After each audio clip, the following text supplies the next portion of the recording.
தோழர்களே, அதான் இன்றைய தலைப்புங்கிறது பொதுநல அறிஞர், பப்ளிக் இன்டெலெக்சுவல் பேராசிரியர் K.N. பணிக்கர் அவருடைய பங்களிப்புகள் சம்பந்தமா அவங்க இப்போ இயற்கை எழுதியிருக்காங்க. அவங்க அளித்த பங்களிப்புகள் சம்பந்தமா ஒரு உரையாடலை வைத்துக் கொள்ளலாம் அப்படின்னு சொல்லி தோழர் மீனாட்சி சுந்தரம் தோழர் முன்மொழிந்தாரு. அது ரவீந்திரன் பண்ணா நல்லா இருக்கும்னு அவரே சொன்னாரு. அந்த வகையில இன்று நம்ம அவர் பற்றிய உரையாடலை அவர் வாழ்ந்த சூழல், அவருடைய பிரதிபலிப்புகள், அவர் தன்னுடைய களப்பணியாலும் அறிவுலக பணியாலும் அவர் இன்றைய இந்தியாவினுடைய பிரச்சனைகளுக்கு அவர் முகம் கொடுத்தது சம்பந்தமாக நாம் என்ன புரிந்து வைத்திருக்கிறோம் என்பது பொதுவான உரையாடல் தான். இது உரையாடலை துவக்க வருமாறு தோழர் ரவீந்திரன் அவர்களை அழைக்கிறேன். நான் இந்தியாவில் இருந்த நேரத்தில் பணிக்கர் அவர்களை நேர சந்திக்கிறதுக்கு முயற்சி எடுக்காமல் இருந்ததுக்காக வருத்தம் அடைகிறேன். ஆனால் நான் நான் இந்தியாவுக்கு வாரத்துக்கு முன்னரே பாரதியின் விஞ்ஞானம் வந்தது. பின்னர் நான் என்னுடைய முனைவர் பட்ட பேற்றுக்காக வந்தபோது முதல்ல பாலாஜி, அதனுடைய தொடர்ச்சியாக பாரதியின் விஞ்ஞானத்தினுடைய தொடர்ச்சியாக இப்ப இந்துத்துவத்தினுடைய அபாயம் கூடிக்கொண்டு போகுது. ஆனபடியால நீங்க இப்ப ஒரு இந்து சமய மரபு கூடால பாரதி வந்ததை பற்றி தானே பேசுகிறீங்க. அப்ப இந்த இந்துத்துவம் பற்றி ஏதாவது செய்யணுமெண்டு எழுதணுமெண்டு அப்ப ஏற்கனவே நான் பாரதியின் விஞ்ஞானத்தினுடைய அந்த தாக்கத்தினாலையும் அதுக்கு பிறகுதான் நான் என்னுடைய பட்ட படிப்பை செய்தது. அது வரைக்கும் நான் ஒரு அன்சர்டிபிகேட் டீச்சர் என்று சொல்றது, சான்றிதழ் பெறாத ஒரு ஆசிரியராகத்தான் இருந்த நிலையில தான் நான் என்னுடைய பட்டப்படிப்பை வெளிவாரி மாணவனாக செய்து முடிச்சு அந்த கையோடே நான் என்னுடைய கலைமானி என முதுகலை மானி எம்ஏ அதை எம்ஃபில்லுக்குரிய ஆய்வை செய்திருந்த போது அந்த ஆய்வுக்கு தலைப்பு நான் எடுத்தது இந்து சமய மரபும் பாரதியும்.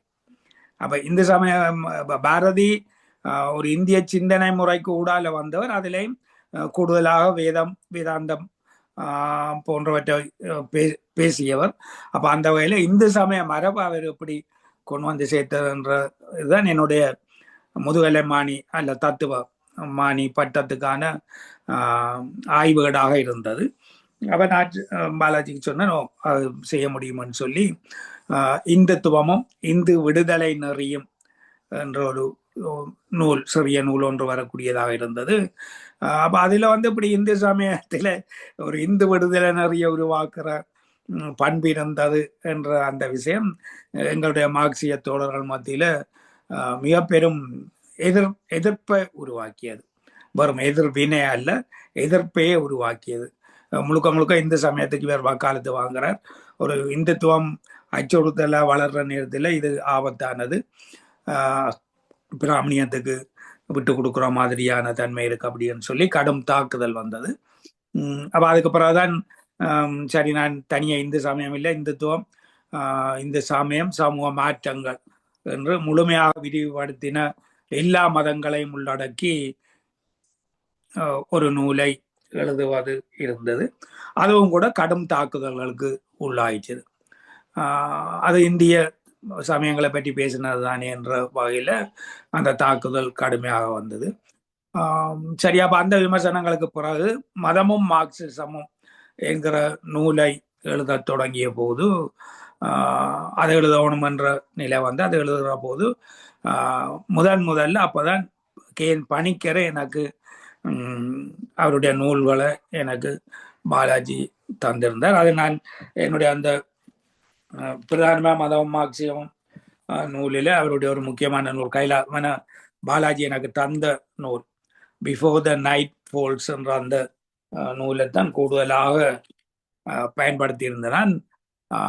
பிரதானமாக இந்த மத சார்பின்மை என்கிற விடயத்துக்கு என்னால் பொதுவாக ஐரோப்பிய சமூகத்தில் கிறிஸ்துக்கு பின் 4ஆம் நூற்றாண்டில் கான்ஸ்டன்டைன் என்கிற ரோம் சக்கரவர்த்தி ஒரு அடிமை சமூகத்துக்காக போராடியவர் இயேசு என்று இருந்த அந்த கருத்தியல் கருத்தியலை உள்வாங்கி அதை ஒரு மதமாக மாற்றுகிற வகையில கிறிஸ்தவம் அடிமைகளின் மதமாக இருந்த யூதர்கள் அடிமைப்பட்டிருந்த ரோம் சாம்ராஜ்யத்துக்கு உட்பட்டு அடிமைப்பட்டிருந்த அந்த அடிமை சமூகத்தில் அதுக்கு எதிராக போராடிய இயேசு அவருடைய அந்த கருத்து பின்னர் கிறிஸ்துவின் 4ஆம் நூற்றாண்டில் ஐரோப்பிய சமூகம் நிலப்பிரபுத்துவ அமைப்பு மாற்றத்துக்கு உள்ளாகிற போது அதற்கான மதமாக இந்த கிறிஸ்தவம்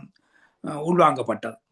அப்ப அந்த கிறிஸ்தவம் ஐரோப்பிய மதமாக ஆக்கப்பட்ட பின்னர் ஐரோப்பாவில் அந்த மக்களிடம் இருந்திருக்கக்கூடிய பழங்குடி மக்களுக்குரிய நாட்டார் வழிபாட்டு முறைகள் எல்லாம் அழிக்கப்பட்டு எதுவும் இருக்கக்கூடாது, தனியே கிறிஸ்தவ மதம் மட்டும் இயங்க முடியும் என்று அவை எல்லோரும் திருச்சபைகளுக்கு வர வேண்டும் என்று கட்டாயப்படுத்தப்பட்ட சூழல். ஓரளவுக்கு உயர்மட்ட பிரிவினர் தான் அந்த திருச்சபைகளுக்குள்ள சென்றிருப்பார்கள். அது இப்ப நாங்கள் ஃபிடல் காஸ்ட்ரோ எப்படி கிறிஸ்தவத்தை பார்த்தார் என்கிற விஷயங்கள் வருகிற போது கூட அதை வச்சு சொல்லுவார். எல்லோருமே கட்டாயம் திருச்சபைக்கு போகக்கூடிய வாழ்நிலையில இல்லை. ஆனாலும் கோட்பாட்டு ரீதியில கிறிஸ்தவம் தவிர வேறு எந்த மதங்களும் இயங்க முடியாது. அரச மதம் அதுதான், சமூகத்தின் மதமும் அதுதான். வேற மதங்களுக்கு அனுமதி இல்லாத ஒரு சூழல். பொதுவாக சமூகத்தின் பண்பாட்டை தீர்மானிக்கிறது அந்த உயர் குலாமாக இருந்த வகையில அடிநில மக்கள்கிட்ட இது அனுமதிக்கப்படவில்லை, நாட்டார் வழிபாடுகள் அனுமதிக்கப்படவில்லை. ஆகவே வேறு சமய வடிவங்கள் இல்லை. கிறிஸ்தவம் ஏதோ ஒரு வகையில அடிநில மக்களையும் உள்வாங்கிய ஒன்றாக இருந்தது. ஏதாவது தேவை வருகிற போது மத உருமார்கள் அங்கே அந்த கிராமத்துக்கு சென்று பூசை நடத்திவிட்டு வருவது போல இருந்தது. பின்னர் காலகட்டத்தில் நவீன சமூகத்துக்கு வருகிற போது கிராமங்களுக்குள்ள திருச்சபை அந்த சர்ச் வருகிற நிலை இருக்குது, தேவாலயம் வருகிற நிலைகள் இருக்கு.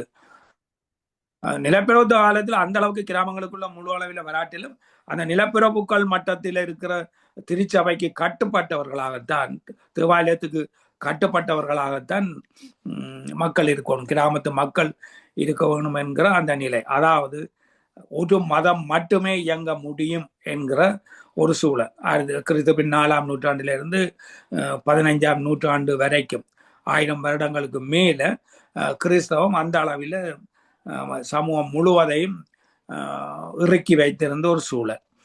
கிறிஸ்தவத்தால ஒரு விலக்கப்பட்ட தொழிலாக இருந்தது வணிகம். வணிகம் செய்ய முடியாது, ஏன்னா வட்டிக்கு கொடுக்க முடியாது. வட்டி பெறுவது என்பது மதத்துக்கு விரோதமான ஒரு தொழில் என்கிற வகையில் இப்ப வணிகம் செய்தவர்களை இயேசுவே வன்முறை பிரயோகித்த ஒரே ஒரு சம்பவமாக அது சொல்லப்படுறது. இயேசு வழிபாட்டு இடத்துக்கு செல்கிற போது வணிகம் செய்தவர்களை சவுக்கால் அடித்து விரட்டி கலைத்தார் என்ற வன்முறைக்கு முழுக்க விரோதமானவர் இல்லை என்ற பிறகு கிறிஸ்தவ இறையியல், விடுதலை இறையியல் என்கிறது தென் அமெரிக்காவில் பேசுபொருள் ஆகிய போது இயேசு கூட தேவைப்பட்ட நேரம் இந்த வன்முறையை பிரயோகித்தவர் தான் என்கிற அந்த விஷயம் பேசப்பட்ட ஒன்றாக இருந்தது. அப்ப வணிகம் நிராகரிக்கப்பட்ட தொழில் என்ற வகையில நிலப்பிரபுக்கள் தங்களுக்கு மாற்றான, தங்களுக்கு அவசியப்பட்ட தொழிலை மட்டும் அங்கீகரித்து கொண்டு கிறிஸ்தவ சமூகம் வணிகம் செய்யக்கூடாது என்று தடை விதித்திருந்த நேரம். அந்த நேரத்தில் ஐரோப்பாவில் உள்நாட்டு வணிகத்தை செய்யக்கூடியவர்களாக யூதர்கள் மட்டுமே தான் இருந்தார்கள். அதனால அந்த யூதர்களும் ஒரு வெறுக்கப்பட்ட சமூகமாகத்தான் பார்க்கப்பட்டார்கள். இப்போ அது ஷேக்ஸ்பியருடைய நாடகங்கள்ல கூட அந்த விஷயங்கள் வரும். அவர்கள் பாவத் தொழில் ஒன்றை செய்பவர்கள் என்ற கருத்து உருவாகக்கூடிய வகையில் அந்த பாத்திரங்கள் படைக்கப்பட்டிருக்கிறது. ஏனென்றால் விலக்கப்பட்ட தொழில். அப்ப ஆனா 15ஆம் நூற்றாண்டுக்கு வரைக்குள்ளதான் முதல் கிறிஸ்தவ சமூகத்துக்குள்ள ஒரு உடைவு ஏற்பட்டு நாங்கள் வணிகம் செய்ய வேண்டும் என்கிற உந்துதல், அது அவர்களை நாடுகான் வீரர்களாக மாற்றுவதும், அவர்கள் இந்தியா உட்பட வணிகத்துக்காக வருகிற போது நேரடியாக இந்தியாவுக்கு வருகிற பாதை, தடை வழிப்பாதை தடைப்பட்ட பின்னர் கடல் வழி தேடல், நாடுகான் வீரர்களாக அவர்கள் செயற்பட வேண்டியிருந்த போது அவர்கள் அமெரிக்க கண்டத்தை கண்டுபிடிப்பதும். ஏனென்றால் கிழக்கு பக்கமாக வந்தால் தான் இந்தியாவை அடைய முடியும் என்று இல்லை.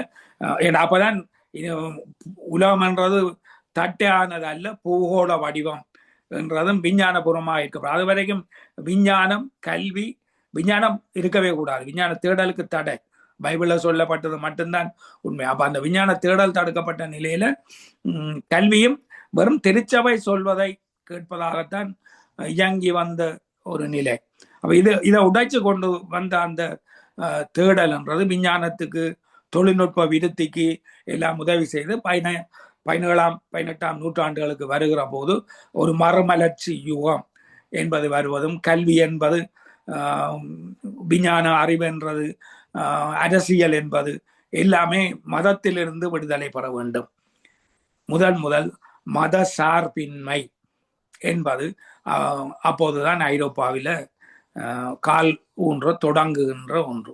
மதத்திலிருந்து விடுபட்டதாக, மதம் தனிநபர் ஆன்ம தேடலாக இருக்கலாம், அது தனிநபர் விவகாரம், அது சமூகம் சார்ந்ததல்ல. சமூக தேடல், கல்வி, அரசியல் இவையெல்லாம் மதத்திலிருந்து விலகி இருக்க வேண்டும். அதோடுதான் அவர்களுடைய மத சார்பின்மை என்பது வந்திருந்தது. அப்ப நான் என்னுடைய இந்த தேடல் வந்தபோது, எங்களுடைய இந்த சமயத்தை எப்படி புரிந்து கொள்றது என்ற விஷயங்கள் வந்தபோது, KN பணிக்கருடைய அந்த நூல் எனக்கு மிகப்பெரிய உதவியாக இருந்தது.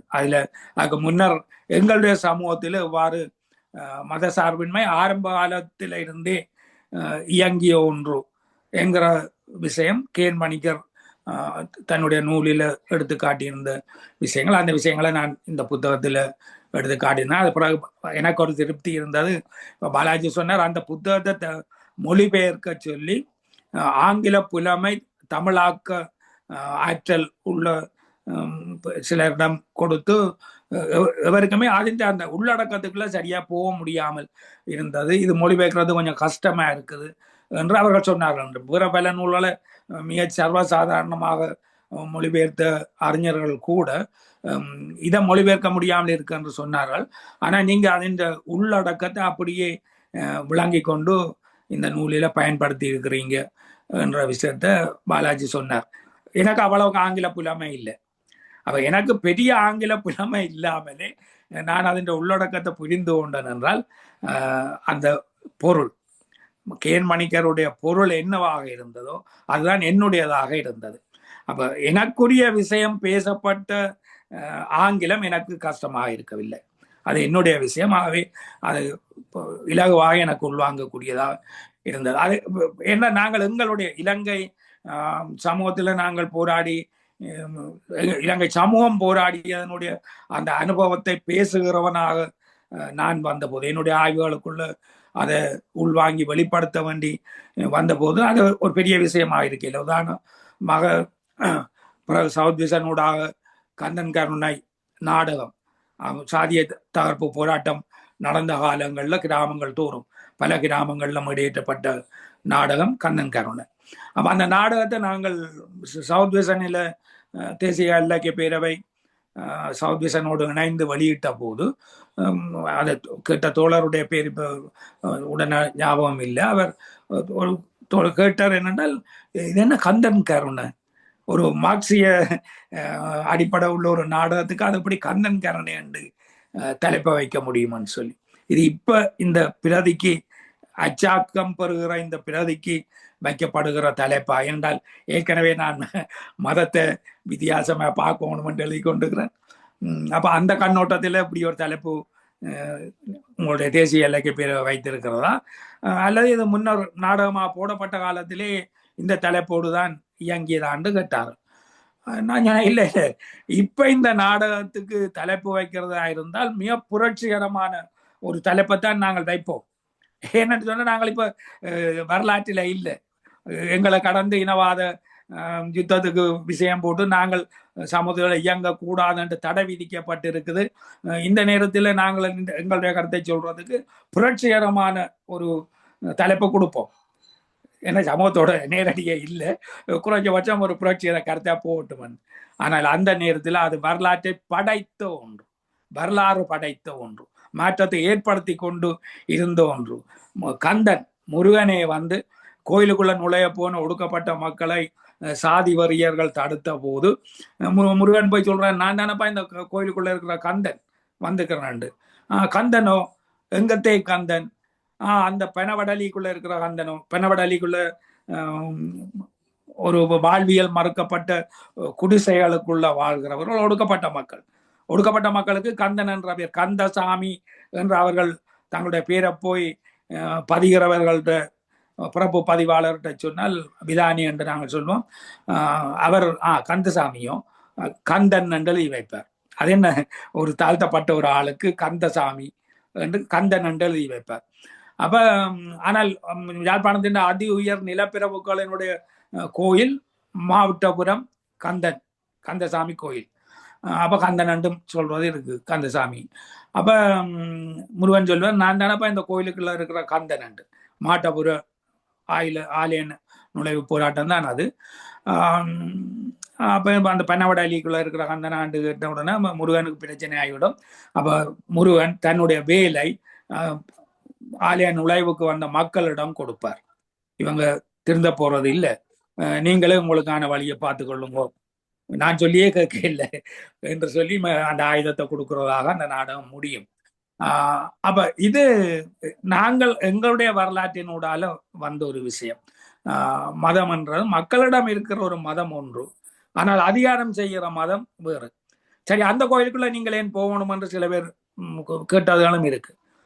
கோயிலுக்குள்ள போறது அல்ல விஷயம், கோயிலுக்குள்ள போக முடியாது என்று மறுக்கிற சமூக நீதிக்கு விரோதமான அந்த விஷயத்தை உடைக்கிறது தான் பிரதானமானது என்று சொல்லி அது அந்த நாடகம் பேசியிருக்கோம். அப்ப அந்த அனுபவங்களுக்கு கூட பேசக்குள்ள இந்த விஷயங்களை எனக்கு இயல்பானது, எங்களுடைய இயல்புக்குள்ள வந்தோன்றோம். அப்ப மத சார்பின்மை என்பதும் எங்களுக்கு ஆரம்ப வரலாற்றில இருந்து வேதம் வேதாந்த வேத இலக்கியம் தான் சரியானது என்று இருந்ததை உடைச்சு கொண்டு வேதாந்தம் வருகிறது. வேதாந்தம் வேத இலக்கியத்தை அப்படியே ஏற்றுக்கொள்றது இல்லை, அதுக்கு மாறானது, நிலை மறப்பு. அந்த வேதாந்தத்தினுடைய தேடல்கள் ஒருவேளை அதின் தாக்கங்கள் புத்தர் போன்றவர்களுடைய உரையாடல்களே இருக்கும். வேதாந்தத்துக்குள்ள உபநிடதங்களுக்குள்ள இருக்கிற உரையாடல் முறை புத்தருக்குள்ளையும் இருக்கும். ஆனால் அதுக்கு மாறானது, வேதாந்தத்துக்கு முற்றிலும் மாறானதா புத்தர், மகாவீரருடைய சமணம். அப்ப ஆனால் சமகாலத்துல கிறிஸ்துக்கு முன் 6ஆம் நூற்றாண்டிலிருந்து கிறிஸ்துக்கு பின் 4ஆம் நூற்றாண்டு வரைக்கும் பௌத்தமும் சமணமும் தான் இந்தியாவினுடைய வட இந்தியாவினுடைய அதிகார மதங்களாக இருந்தன. அது பிறகு கிறிஸ்துக்கு பின் 2ஆம் நூற்றாண்டில் தமிழ்நாட்டுக்கும் வருது. அந்த தமிழ்நாட்டுக்கு கிறிஸ்துக்கு முன் 4ஆம் நூற்றாண்டிலே பௌத்தம் சமணமும் வருது.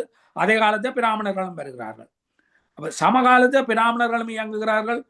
அதாவது கிறிஸ்துக்கு முன் 6ஆம் நூற்றாண்டிலிருந்து கிறிஸ்துக்கு பின் 4ஆம் நூற்றாண்டு வரைக்கும் வட இந்தியாவில் தொடர்ந்து பிராமண மதம் இயங்கி கொண்டிருந்தது. ஆனா பௌத்தமும் சமணமும் தான் அதிகார மதங்கள். பின்னர் அதிகாரத்தை கிறிஸ்துக்கு பின் 4ஆம் நூற்றாண்டுக்கு பிறகு இந்து சமயம் கையேற்ற பிறகு பௌத்தம் சமணம் இயங்குவதற்கு அனுமதிக்கப்பட்டது. இடையிடையில ஒரு குறுகிய காலம் மத விரோதம் ஏற்பட்டு அதிகார போட்டி கொலைகளை ஏற்படுத்தி இருக்கு, மிக குறைஞ்ச காலம். இப்ப ஹர்ஷன் என்ற மன்னர் திரும்பவும் கிறிஸ்துக்கு பின் 4ஆம் நூற்றாண்டுக்கு பிறகு ஹர்ஷனுடைய பேரரசு உருவாகிற போது அவன் பௌத்த மதம். அப்ப பௌத்தம் சார்ந்து அவனுக்கு இந்துக்களை மற்றவர்களுக்கு கொலை செய்தது இருக்குது. ஆனால் அது மிக குறுகிய காலம், அது அதிகார போட்டி சார்ந்தது. பின்னர் அனுமதிக்கப்படுது, மற்ற மதங்கள் இயங்குவதற்கு அனுமதிக்கப்படும். கிறிஸ்துக்கு பின் 12ஆம் நூற்றாண்டுல கன்னடத்துல சமண மதம் அரச மதமா வருது, ஆனா சைவம் இயங்க முடியும். அப்போ ஒரு புது மதமே உருவாது, வீர சைவம் என்கிறது. அதுக்கு பிறகு இஸ்லாம் ஆட்சிக்கு வருது. இப்ப மத சார்பின்மையோடு செய்யப்படுகின்ற பரப்புரைகள்ல முஸ்லிம் இந்து விரோதங்கள் இருந்ததாக காட்டப்படுறது இருக்குது. ஆனா அப்படி இல்லை. அது கேஎன் பணிக்கர் மிகச் சிறப்பாக அந்த நூலையும் காட்டியிருப்பார். அது பிறகு ரோமிலாதாபர் போன்றவர்களும் அதை இன்னும் விரிவாக வேற வேற தளங்களை வைத்தும் அந்த ஆய்வுகள் இருக்குது. ஆனால் இஸ்லாமிய மன்னர்கள், முஸ்லிம் மன்னர்கள் இந்துக்களோடு உடன்பாடாகத்தான் இருந்தாங்க. பல மந்திரிகள் பிராமணர்களாகவே இருந்திருக்கிறார்கள். அப்ப அந்த வகையில நீண்ட நெடிய காலம் முழுவதும் மத சார்பின்மை என்பது எங்களுடைய பிரதானமான ஒரு அம்சமாக இருந்தது. ஏதோ ஐரோப்பியர்கள் கொண்டு வந்து எங்களுக்கு இந்த ஏன்னா அது இந்துத்துவவாதிகள் சொன்ன ஒரு விஷயம், ஐரோப்பாவினுடைய மத சார்பின்மை இங்க நீங்க பேச வேண்டாம், இங்க முஸ்லிம்களுக்கு எதிரான முஸ்லிம்கள் ஆக்கிரமித்து வைத்திருந்தார்கள், அவர்கள் இந்து விரோதத்தோடு இயங்கினார்கள், அதுக்கு எதிராக போராடுவதுதான் அவசியம். அப்ப இந்த மத சார்பின்மை பொருத்தமற்றது என்று சொன்ன விஷயங்களுக்கு கேஎன் பணிக்கர் அவர் வேறு பல விஷயம், இந்த செகுலரிசம் எங்களுடைய அரசியல் அமைப்புக்குள் அது எவ்வாறு இருக்கிறது என்ற பல விஷயங்களையும் அவர் பேசியிருக்கின்றார். மிக பிரதானமான அவருடைய பங்களிப்பாக பலரும் அந்த விஷயத்தை சொல்வது இருக்கு. இன்னொரு விடயம், பின்னர் அதுவும் சவுத் விசனூடாக வந்த நாணிகன் செந்தில் தோழராக இருக்கணும், அப்படித்தான் நினைக்கிறேன். அவர் அந்த இப்ப பிறகு இந்த விஷயங்கள் தமிழில பேசப்பட தொடங்குற போதுதான் கிராம்சியினுடைய உள்ளூர் சமூகங்கள் பற்றின விஷயமும் கூடுதலாக தமிழுக்கு வர தொடங்குது. ஒரு ஒரு உயிர்ப்பான புத்திஜீவிகள், இப்ப நீதிராஜன் ஒரு இதை சொன்னார், இன்னொரு தமிழ் சொல்லும் பாவிக்கப்படாத பப்ளிக் இன்டெலெக்சுவல்ன்றதை விட இன்னொரு விஷயம் இயற்கையான, அது உடன் அந்த ஆங்கில சொல்லு ஞாபகம் வருது இல்லை, கிராம்சி சொன்னதுக்கான அந்த இது உயிர்ப்பான ஒரு மக்களோடு ஊடாட்டம் செய்கிற ஒரு ஆர்கானிக் இன்டெலெக்சுவல் இங்கிலீஷ்ல சொன்னாங்க. ஆமா ஆமா, ஆர்கானிக் இன்டெலெக்சுவல் என்றதுக்கு அந்த இயற்கையோட எதிர்ச்சொல் வந்து ஃபேக். அதான் அப்ப அந்த எதிர்ச்சொல் வந்து ஃபேக், போலி அறிவாளிகள். ஆமா, அது அவர் கிராம்சியினுடைய விவாதங்களுக்குள்ள ஏன்னா இன்னொரு அறிவாளி. ஏனென்றால் அவர் சொல்ல என்றால் அறிவாளிகள் என்று சொல்றவர் சமூகத்திலிருந்து பிரிந்து இருக்கிறார்கள், அவர் மேலாதிக்கம் செய்யறதுக்கான ஒரு கருவியாகத்தான் இயங்கி கொண்டிருக்கிறார்கள். அப்ப மக்கள் மத்தியில இருந்து அறிவாளிகள் உருவாக வேண்டும். அது தமிழ்ல அது உயிர்ப்பான அறிவாளிகள் என்று சொல்றது நினைக்கிறேன், ஆர்கானிக் இன்டெலெக்சுவல்ன்றது. அப்ப இந்த விஷயங்கள் பேசுகிற அல்லாது கொஞ்சம் முன்னரே தமிழுக்குள்ள கேஎன் பணிக்கருடைய விஷயம் வருது, உள்ளூர் சமூகம். இது மிக முக்கியமான ஒன்று. இதை தமிழில சவுதிசனுக்கு ஊடால அதிகம் வெளிப்படுத்தின செந்தில் என்றுதான் நினைக்கிறேன். ஏன்னா பாண்டிச்சேரி அவர் கூடுதலா அந்த பங்களிப்பை சேர்ந்தவர். உள்ளூர் சமூகம் செந்தில் பாபு. அப்ப அவர் இந்த உள்ளூர் சமூகம்ன்றதை கூடுதலாக முக்கியப்படுத்தி அது அவருடைய சுயமான சில விடயங்களையும் பிரசுரமாக வெளியில ஒன்று இருக்கு. கேஎன் பணிக்கருடைய அந்த கருத்தும் இருக்கு. ஏன்னா கேஎன் பணிக்கர் சொன்ன ஒரு பிரதானமான விஷயம், இப்ப கட்சி ஒரு பொது முடிவு எடுத்து விட்டது. அப்ப கட்சி எடுத்த முடிவு ஒரு சர்வ வியாபகமானது. ஆனால் ஒவ்வொரு கிராமங்களும் ஒவ்வொரு இடத்துல அந்த கட்சியினுடைய கோட்பாட்டை நடைமுறைப்படுத்த போகிற போது அந்த உள்ளூர் நிலைமை வேறுபட்டதாக இருக்கும், அல்லது அந்த உள்ளூர் நிலைமையுடைய சிறப்பு தன்மைக்கேற்ப அதை எப்படி பிரயோகிக்கிறது என்கிற ஒரு பிரச்சனை வருது. ஆகவே அந்த உள்ளூர் நிலவரம் மிக பிரதானம் என்கிற விடயம் அந்த விஷயத்துல வந்தது. இது சென்ற எங்களுடைய இந்த சந்திப்பில அந்த விஷயம் வந்தது. ஒரு இதுல இப்ப மார்க்சியம் என்பது சர்வ வியாபகமானது. அது ஒவ்வொரு இந்திய மார்க்சியம், சீன மார்க்சியம், சீன கம்யூனிசம், இந்திய கம்யூனிசம் ஒன்று இல்லை. கம்யூனிசம் சர்வ வியாபகமானது. அதைத்தான் அவங்க தெளிவுபடுத்துறாங்க. இப்ப கூட ஒரு இது வந்தது, இப்ப எங்கட தமிழகத்துக்கு என்னத்துக்கு மார்க்ஸ், எங்கல்ஸ், ஃபிடல் காஸ்ட்ரோ, சேவேரா, மாவோ சேதுங், லெனின் எல்லாம் எங்களுக்கு என்னத்துக்கு? ஏன் இந்த அந்நியர்கள்? நாங்கள் தமிழீழத்தை திருக்குறள்ல இருந்து எங்களுடைய சிந்தனைக்கு ஊடாலையும் எடுப்போம் ஒரு இதை பார்க்கக்கூடியதா இருந்தது. அது அல்ல விஷயம். ஏற்றத்தாழ்வுன்றது சர்வ வியாபகமான முழு உலகத்துக்கு முடியாது. அதுக்கு எதிராக முன்வைக்கப்பட்ட மார்க்சியம் என்பதும் சர்வ வியாபகமானது, முழு நாடுகளுக்கும் பொருந்தக்கூடியவை. ஆனால் அது சீன நிலவரத்துக்கு மாவோ சேதுங் பொருத்தும் போது இந்த விஷயத்தை அவர் வலியுறுத்தினார். மார்க்சியம் சர்வ வியாபகமானது, ஆனால் சீனாவின் பிரத்யேக நிலைமைக்கேற்ப நாங்கள் இதை பிரயோகிக்கிறோம். அப்ப அந்த பிரத்யேக நிலைன்றது ஒரு ஒடுக்கப்பட்ட தேசம் என்கிற வகையில வந்தது. இன்றைக்கு முழு வரலாறு படைத்தல் என்பது ஒடுக்கப்பட்ட தேசங்கள் தான் வரலாறு படைக்கும். இன்றைக்கு ஈரான் அந்த வரலாறை படைத்து கொண்டிருக்கிறது. அப்போ ஒடுக்கப்பட்ட தேசங்கள்லாம் இனி வரலாறு படைக்க போகுது. இதுவரைக்கும் ஏகாதிபத்தியம் நிர்ணயிக்கும் சக்தியாக இருந்தது. முதல் முறை ஈரான் அதை உடைச்செறிஞ்சு இல்லாமலாக்கி இருக்கு. அப்ப இந்த நிலைமைக்கு பிறகு ஒடுக்கப்பட்ட தேசங்கள் சுயமாக வளர்வது, ஒடுக்கப்பட்ட தேசங்களுக்குள் சமத்துவம் ஏற்படுவது, ஏகாதிபத்தியம் இவ்வளவு காலமும் ஒரு சமவீனமான பரிவர்த்தனை கூடாது எப்படி எங்களை சுரண்டியதோ அது இல்லாமல் போவது, வின்வின் தியரி என்கிற பரிவர்த்தனை முறை ஒவ்வொரு தேசங்களுக்கு இடையில ஏற்பட முடியும், ஏற்படும். அதுக்கான சமத்துவத்தை நோக்கி வரலாறு மாறுவதன் ஊடாலுதான் சோசியலிசம் என்பது எதிர்காலத்துக்குரியதாக வரும். இது சர்வ வியாபகமானது.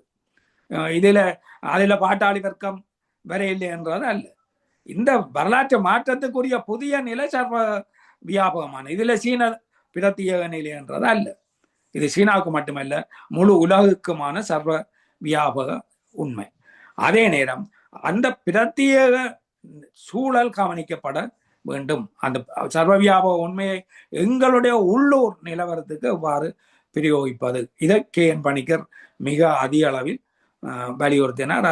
அதுக்காக அவர் எவ்வளவு முயற்சி செய்தார். இன்னும் போதுமான அளவுக்கு கட்சிகள் வரையில்லை. இப்ப எங்களுடைய சவுத் விசனூடாக செய்த பங்களிப்பில கூட தோழர் செந்தில் பாபு அதுக்கான நிறைய விஷயங்களை செய்திருக்கிறார். தோழர் பாலாஜி பல நூல்களை சார்ந்து வெளிப்படுத்தியிருக்கிறார். அந்த வகையில் KN பணிக்கர் எங்களிடம் ஏற்படுத்திய தாக்கம் என்பது மிக கனதியானது. இந்த விடயங்கள் கொஞ்சம் கூட நேரத்தை எடுத்துவிட்ட மன்னிக்கும். வெளிப்படுத்துவதற்கு வாய்ப்பளித்த தோழர்களுக்கு நன்றி கூறி ஏனைய தோழர்கள் தங்களுடைய கருத்தை சொல்ல அதை கேட்பதற்கு ஆவலோடு இருக்கிறேன். தோழர் VMS தோழர், நீங்க ஏதாவது பேசுறீங்களா? எனக்கு ஒரு கேள்வி பேராசிரியர்கிட்ட. அதாவது அங்க பௌத்த மதமும் இந்து மதமும் இருக்கு இல்லையா? ஆமா. இந்த ரெண்டுக்கு இடையில உள்ள உறவுகள், அதுல காமனா ஏதாவது விழாக்கள் அங்க இருக்குதா? அது அது அது என்ன, அதை பற்றி உள்ள கருத்து சொன்னா நல்லா இருக்கும். ஆமா, இப்ப நான் இறுதி காலங்கள்ல நான் பணியாற்றினது ஒரு முஸ்லீம் கல்வியியல் கல்லூரி. ஆமா, அங்க பணியாற்றி பிறகு ஒரு கடைசி 2 வருஷம் சிங்கள பௌத்த கல்வியியல் கல்லூரியில பணி செய்திருக்கிறேன். அப்ப அந்த வகையில எல்லா மதங்களோடையும் எனக்கான ஊடாட்டம் இருந்தது. அப்ப இந்த முஸ்லீம் தர்கா நகர் கல்வியியல் கல்லூரியில நான் வேலை செய்கிற காலத்துல அங்க விரிவுரையாளர்களாக பெரும்பாலும் தமிழர்கள், இந்துக்கள்லாம் இருந்தாங்க. முஸ்லீம் விரிவுரையாளர்களும் இருந்தவர்கள். கல்வியியல் கல்லூரியினுடைய மொழி தமிழ்ல. முஸ்லீம் பிள்ளைகள் 75%, தமிழ் பிள்ளைகள் 25%. ஆனால் பணியாளர்களாக கல்வியியல் சார்ந்து சிங்கள மொழி கற்பிக்கிறதுக்கு 2ஆம் மொழியாக கற்பிக்கிறதுக்கான ஒரு சிங்கள விரிவுரையாளர் இருப்பார். அதை விட ஊழியர்கள், கல்வி சாரா ஊழியர்கள் அடிப்படையில மோதல்கள் வந்திருக்காங்க. அது வரல இல்ல, அதுக்காக தான் நான் சொல்ல வரேன். அப்ப அந்த சிங்கள ஊழியர்களோட நாங்க வேலை செய்கிறோம். அப்ப இப்படி ஒரு சூழல்ல புது வருட பிறப்புன்றது வருது. எங்களுக்கு 3 புது வருடங்கள் இருக்குன்ற, அதுல முதல் 2 நான் புத்தாண்டு என்று தான் சொல்லுவேன். முதலாவது உலக புத்தாண்டு ஜனவரி 1ஆம் தேதி, தமிழ் புத்தாண்டு தை 1ஆம் தேதி, அதாவது ஜனவரி 14, 15ஆம் தேதியில வருவது தமிழ் புத்தாண்டு. இது 2ம் புத்தாண்டு. ஆனால் வருட பிறப்பண்டு தமிழ்லே நாங்கள் பாவனையில எடுக்கிறது சித்திரை 14ஆம் தேதி வருவது, அநேகமா 14 அல்லது 15. அப்ப இந்த அதன் சித்திரை 1ஆம் தேதி, ஏப்ரல் 14, 15 வரக்கூடிய சித்திரையின் 1ஆம் தேதி. அப்ப இது நாங்க அங்க பாவிக்கப்படுற வசனம் முழு அரசாங்கமும் சார்ந்து, முழு இலங்கை சமூகமும் சார்ந்து தமிழ் சிங்கள புத்தாண்டு தான் அதை பாவிக்கிறது. அப்ப அதே நான் தமிழில கிறிஸ்தவம் இருக்குது, முஸ்லிம்கள் இருக்கிறார்கள், பிறகு எப்படி தமிழ் என்று சொல்ல முடியும்?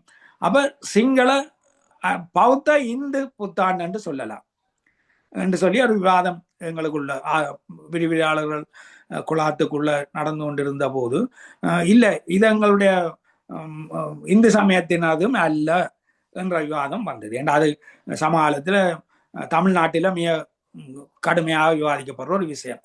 புது வருடம் என்று சொல்லி புத்தாண்டு ஒன்று அல்ல, தமிழர்களுக்குரியது அல்ல, அது இந்து சமயத்துக்குரியது, பிராமணர்களுக்கு உரியது, அது தமிழர்களுக்கு அல்ல. தமிழர்களுடையது தை 1ஆம் தேதி ஜனவரி 14 வருகிற தைப்பொங்கலோடு இருப்பதுதான் தமிழருக்கான புத்தாண்டு. இந்த சித்திரை ஏப்ரல் 14 வருகிற புது வருடத்தை தமிழர்கள் கொண்டாடக்கூடாது என்ற விவாதம் இலங்கையிலையும் வந்தது. அப்போ ஒரு சாதாரணமாக எந்த அரசியல் ஆர்வங்களும் இல்லாத, உணர்வு இல்லாத ஒரு சாதாரணமான ஒரு விரிவாளருடன் சொன்னா அவர் ஒரு தமிழ் பற்றுள்ள சிங்களவர் எங்களை கொலை பண்ணி கொண்டிருக்கிறார்கள் என்ற உணர்வுள்ள ஒருவர். ஆனா அவர் சொன்னா குறைஞ்சபட்சம் இந்த இலங்கைக்குள்ள தமிழரும் சிங்களவரும் ஒற்றுமைப்பட்டு ஒரு பண்டிகையை நடத்துறோம் என்றால் அது புது வருட பிறப்பு தான். இதையும் ஏன் இல்லாமல் ஆக்குவோம்?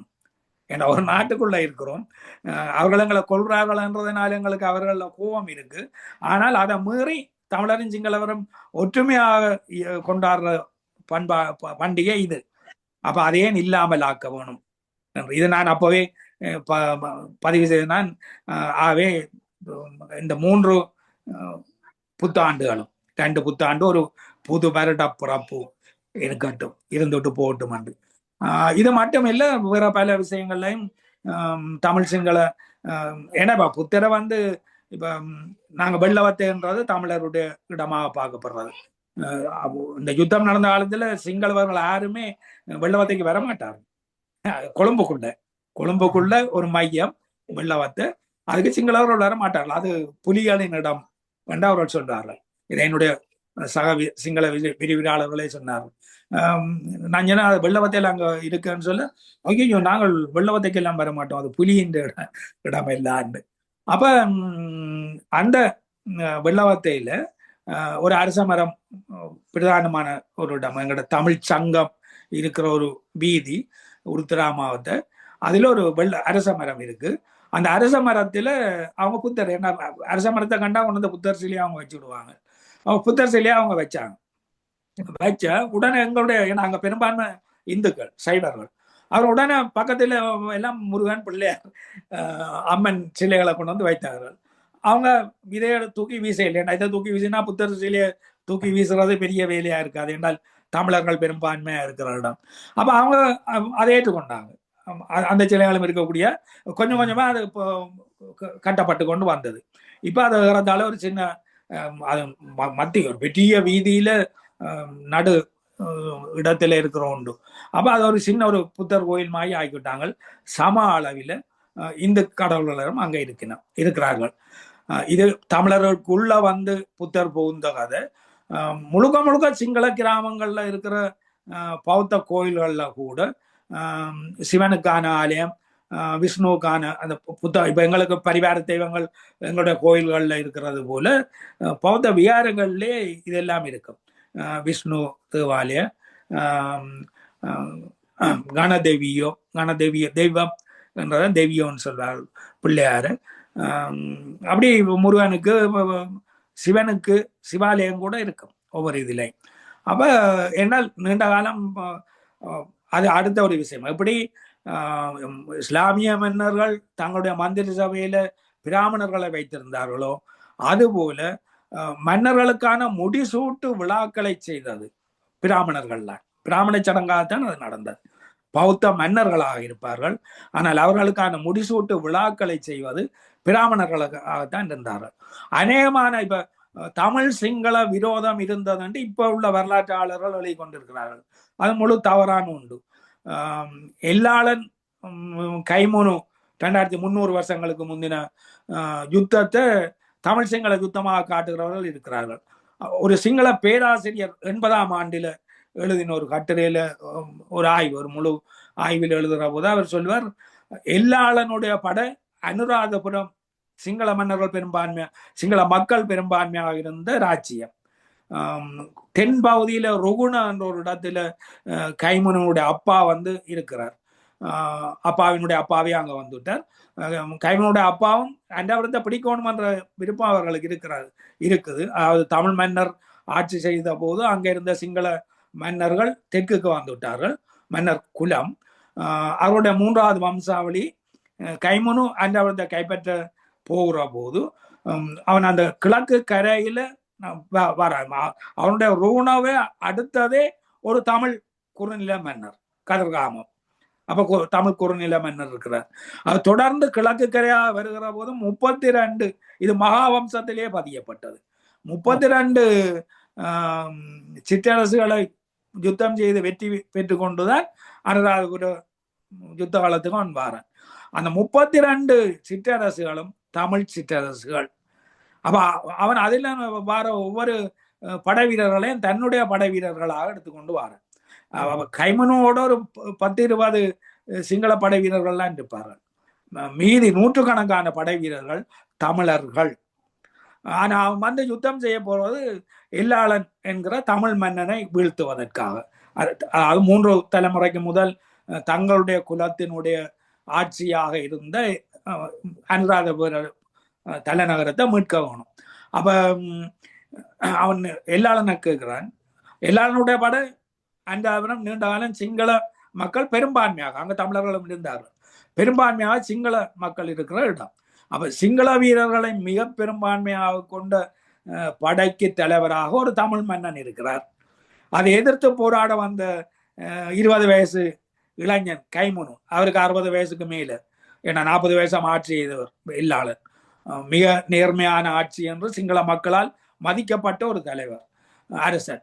அப்ப அவன் கேட்கிறான், இந்த 20 வயசு பையன் இளைஞன், இப்ப முடி யாருக்கு, உங்களுக்கா அல்லது எனக்கா வரணும்ன்றதுக்கு தான் யுத்தம் செய்ய போறோம். இந்த ஆயிரக்கணக்கான சாதாரணமான போர் வீரர்கள் ஏன் அதுக்காக சாகணும்? நாங்க 2 பேரும் தனி யுத்தம் செய்வோம் என்று சொன்னா அந்த கிளாட்டு பயலும் ஓகேன்னு சொல்லி போட்டு சண்டை செய்து அவர் சாகிறார். கைமனு ஆட்சி அமைக்கிறான். இந்த கைமனு ஆட்சியை அமைத்த போது உடனடி அவன் வைத்த ஒரு விஷயம், அதுல உடனே எல்லாளனுக்கு ஒரு சமாதி காட்டுறான். சமாதி நவீன காலம் வரைக்கும் இருந்தது. இப்போ அவன் இருக்குதான். இப்ப அதே ஒரு பௌத்த விகாரம் மாதிரி வழிபடுவதுதான் கூடி இருக்குது இந்த இனவாதம் மேலோங்கினதால. ஆனால் அன்றைக்கு அவன் போட்ட சட்டம் அந்த நவீன காலம் வரைக்கும் இருந்தது. இது எல்லாளனுடைய சமாதி. இந்த சமாதியை கடக்கிற எவரும் வாகனங்களில் செல்லக்கூடாது, தேரில் செல்லக்கூடாது, இறங்கி நடந்துதான் செல்ல வேண்டும். நடக்கிற போது பாதரட்சைகள் செருப்பு போட்டிருக்க கூடாது, எந்த வாத்தியங்களும் முழங்கக்கூடாது, முழு மரியாதை செலுத்தி கொண்டு கடக்க வேணும் என்ற சட்டத்தை அவன் போட்டிருந்தான். இதேன் இவ்வளவு சொல்றான் என்றால், இதை 80ஆம் ஆண்டில் இந்த இனவாதம் கூர்மப்பட்ட உச்சத்துக்கு வந்த நேரம் ஒரு சிங்கள பேராசிரியர் எழுதுறார், கைமனு நல்லவன்ன்றதுனால இப்படி செய்ய இல்லை, சமாதி காட்டி இல்லை, அந்த சட்டம் போட இல்லை. சிங்கள மக்கள், அந்த பெரும்பான்மையாக இருந்த சிங்கள மக்கள் அந்த மன்னனில் அவ்வளவு மரியாதை வைத்திருந்தார்கள். அதனால மாவம்சம் கூட மிக நேர்மையான நல்ல ஒரு மன்னன், மக்களால் மதிக்கப்பட்ட மன்னன் என்றதை பதிவு செய்திருக்கு. அப்ப மக்களால் மதிக்கப்பட்ட, உங்களால் மதிக்கப்பட்ட மன்னனை நான் கொலை செய்ததுக்கு மன்னித்துக் கொள்ளுங்கள் என்று கேட்கிற ஒரு விஷயம்தான் இந்த அதிகார மிடுக்கோடு யாரும் இதுக்கு முன்னால நடக்கக்கூடாது என்று அவன் போட்ட சட்டம் என்ற ஒரு சிங்கள பேராசிரியர் எழுதியிருந்தார். ஆகவே அது தமிழ் சிங்கள யுத்தம் அல்ல. இந்த சிங்கள மன்னனுக்கு பின்னால் இருந்தது தமிழ் வீரர்கள், தமிழ் மன்னனுக்கு பின்னால் இருந்தது சிங்கள வீரர்கள். ஆகவே நவீன கால இப்ப அண்மையில ஒரு 20ஆம் ஆண்டுக்கு பிறகு 1920களுக்கு பிறகு வளர்ந்த இனவாதம் மாதிரி இலங்கை இருக்கவில்லை என்றதை அவர் சொல்லியிருப்பார். மற்றது இப்ப பௌத்த யார் எல்லாத்திலையும் இந்து கடவுளர்கள் இருக்கிறத நான் சொன்னேன். அதுக்கு வரலாற்றாளர் இன்னொரு விஷயத்தை சொல்வார்கள், எல்லா சிங்கள மன்னர்களுடைய பட்டத்து அரசிகளாக ராணிகளாக இருந்தது. ஏன்னா இந்த தமிழ்நாடு இந்திய விரோதம் சிங்களவத்தில் இருந்த என்று சொல்லப்படுறது இருக்குது. அந்த இந்திய விரோதத்தின் பிரதானமான விஷயம் சோழர் விரோதம் தான் இருந்தது. ஏன்னா சோழர்கள்லாம் புலனறுவ முதல் அண்டாபுரத்தையும் ஆக்கிரமித்தது. பிறகு சோழ பேரரசு வந்த, ஏன்னா புலனறுவுக்கு ராஜ்யம் மாறின பிறகு புலனறுவையும் அழிச்சது. அப்ப எங்களுடைய பண்பாட்டை அழித்தவர்கள் தமிழர்கள் என்று நவீன வரலாறுல சொல்றது இருக்கு. ஆனா அப்படி இல்லை, அது சோழர்கள்லாம் அழித்தார்கள். அவ சோழர்களுக்குத்தான் அது விரோதம். ஆனால் அவர்களுடைய திருமண உறவு முழுவதுமே அஹ், பாண்டிய மன்னர்களோடு இருந்தது. இளவரசிகள் எல்லாரும் பட்டத்தரசிகளாக மாறியவர்கள் பாண்டிய இளவரசிகள். அப்ப அந்த வகையில தமிழ் சிங்கள உறவு, இந்து பௌத்த உறவு மிக அஹ், இறுக்கமானதாகத்தான் இருந்து வந்தது. நவீன வரலாறுக்கு வந்த பிறகுதான் இந்த சடங்குகளையும் பௌத்தமே செய்ய வேண்டும் என்று இந்த பிரித்தோதுறது அப்படி இப்படியான விஷயங்கள் முழுவதும் கிராமிய மட்டங்கள்ல எல்லா சடங்குகளுக்குள்ளையும் கொண்டு வரப்பட்டது. அதுக்கு முதல் பெரும்பகுதி சடங்குகள் பிராமணர்கள்லாம் செய்வார்கள். ஏன் இப்ப தாய்லாந்துல இன்றைக்கு வரைக்கும் கூட இப்போ மன்னர் ஆட்சி இருக்குதானே, மன்னர் ஆட்சி என்றால் ஜனநாயக ஆட்சியும் இருக்கு, ஒரு குறியீடாக மன்னர்களும் இருக்கிறார்கள். இந்த மன்னரை திருப்பள்ளி எழுச்சி பாடி காலையில உற்சாகப்படுத்தி அவரை இயங்க தொடங்க வைப்பது பிராமணர்கள், பிரதானமாக தமிழ் பிராமணர்கள், தமிழ் தெரியாத தாய்லாந்திலே வாழ்கிற தமிழ் பிராமணர்கள். திருப்பள்ளி எழுச்சி தமிழ் தமிழ் திருப்பள்ளி எழுச்சி தான் அவர்கள் பாடுறது. அங்க தாய் மொழியில எழுதி வச்சு அவர்கள் அதை பாடுவது. அண்மையில கூட ஒரு 5-6 வருஷங்களுக்கு முன்னர் அந்த அந்த அரச சபை பிராமணர்கள் வந்து தமிழ்நாட்டில பயிற்சி எடுத்துட்டு போனதாக ஒரு செய்தி வாசிச்சிருக்கிறேன். அந்த வகையில தாய்லாந்து பௌத்தம், அதுவும் எங்களுடைய இலங்கை போல தீவிரவாத பௌத்தம், அந்த தீவிரவாத பௌத்தத்தினுடைய இன்றைக்கு வரைக்குமான அரச சபை சடங்கின் சடங்குக்குரிய மத பிரமுகர்களாக பிராமணர்கள்லாம் இருக்கிறார்கள். ஆனால் பௌத்த மதம், பௌத்த பிக்குகள் அரச செல்வாக்குள்ளவர்கள். நன்றி, வணக்கம். நல்ல நல்ல செய்திகள், ரொம்ப நன்றி. ஏன்னா இந்த மாதிரி விவரங்கள் தான் எங்களுக்கு தேவை. ஆமா, உண்மையில மத சார்பு தன்மைதான் எங்களோட சமூகங்களுக்குள்ள இருந்தது. நல்ல நல்ல தேவை. அருமையான விளக்கங்கள் தோழர். இதெல்லாம் இது வரைக்கும் நீங்க சொல்லலாம் எங்களுக்கு உண்மை தெரிஞ்சிருக்காது. கடைசி சிங்கள மன்னர் வந்து நாய்க்கர் நாய்க்க மன்னர், மதுரை நாய்க்க மன்னர்களுடைய குடும்பத்திலிருந்து இலங்கைக்கு வாக்கப்பட்டு போனவன் தான். பேருதான் சிங்களமே ஒழிய அவன் தமிழன் தான் ஒரு தகவல் படிச்சேன். உண்மையா? ஆமா, அது கடைசி கடைசி கடைசியா பிரிட்டிஷ் இங்கிலாந்து ஆட்சியால பிரிட்டிஷ்காரர்களால கைது செய்யப்பட்டு கொண்டாட்டிங்களோட வேலூர் சிறையில் வைக்கப்பட்ட இலங்கை மன்னன் சிங்கள பேர்ல இருந்த தமிழ, அவன் மதுரையில இருந்து தான் வாக்கப்பட்டு போயிருக்காங்க. கரெக்டா? இல்ல, அது சிங்கள நிலப்பிரபுத்துவமே அரச வம்சத்தில இருந்து வந்த ஒருவர் முடிசூட வேணும் என்று வரைக்குள்ள சிங்கள அரச குலம் இல்லாம போனா என்ன செய்யறது? பாண்டிய மன்னர், பாண்டியத்தினுடைய ஒரு கிளை தான் இந்த நாயக்கர்கள். அப்ப நாயக்கர்களை வர வச்சு இதென்ன இப்ப கடைசி நேரத்தில் ஒரு கிளர்ச்சியை செய்யணும் என்று வரைக்குள்ள கூட இந்த அரச வம்சத்தில இருந்து வந்த ஒருவர் என்று சொல்லித்தான் சிங்கள தேசிய எழுச்சி முதலாவது இப்ப வீரபாண்டிய கட்டபொம்மன் அல்லது வேலு நாச்சியார் அல்லது வேலூரில் நடந்த கிளர்ச்சிகள் போன்ற கிளர்ச்சி 1848 கண்டிலைன் நடக்குது. 1815 அரசு பறி போகுது. அதுக்கப்புறம் ஒரு 20-30 வருஷங்களுக்கு பிறகு 1848 எதிர்ப்பு கிளர்ச்சி கொண்டு வர பெரிய படையெடுப்பு, ஒரு நீண்ட தூரம், ஒரு 50-60 மைல்களுக்கு மேல பிரிட்டிஷ் படைகளை நிர்மூலமாக்கி கொண்டு வந்து கடைசியா தலைநகரத்தை பிடிக்கிற அளவுக்கு வந்த படை பிடிச்சாச்சு. பிடிச்ச பிறகு தெற்கில இருந்துதான் பிறகு படை போய் மலையகத்தை மீட்க வேண்டி இருந்தது. அதுக்கு ஒரு மன்னர் குலத்தில இருந்து வர வேணும். அப்ப அந்த வர்ணாசிரமம் ஏதோ ஒரு வகையில பௌத்தத்துக்குள்ளையும் ஊடுருவ வேண்டியதுதான் இருந்தது. அப்ப இந்து பௌத்த ஊடாட்டம் என்றது வலிமையாகவே இருந்தது. அது சரியான ஒரு கருத்து. அது என்ன சொல்றது, உள்ள இருக்கிற சரக்கெல்லாம் மாத்தி கீத்தி டிஸ்டார்ஷன் சொல்லுவாங்கல்ல, அந்த மாதிரி பண்ணி தகவல் வருது. இப்போ கூட இந்த ஈரான் இதுல கூட, அமெரிக்கன் இதுல கூட எவ்வளோ டிஸ்டார்ஷன் இருக்கு. அப்போ நமக்கு எதை நம்புறது எதை நம்ப கூடாது அப்படின்னு ஒரு சில நேரத்தில் தெரிய மாட்டேங்குது. ஆனா நீங்க இப்போ இன்னைக்கு சொல்லிருக்கு தெல்ல தெளிவா, அது ரொம்ப புட்டு வச்சிருக்கீங்க. அதே அந்த இலங்கையில் நடந்த அந்த சம்பவத்தை அப்படியே கண் முன்னாடி ஒரு சினிமா பார்த்த மாதிரி இருக்காங்க. தோழர் எனக்கு சுகுமார் நீங்க தோழர் ரவீந்திர விட்டு பாண்டியன் வருது. ஆமா.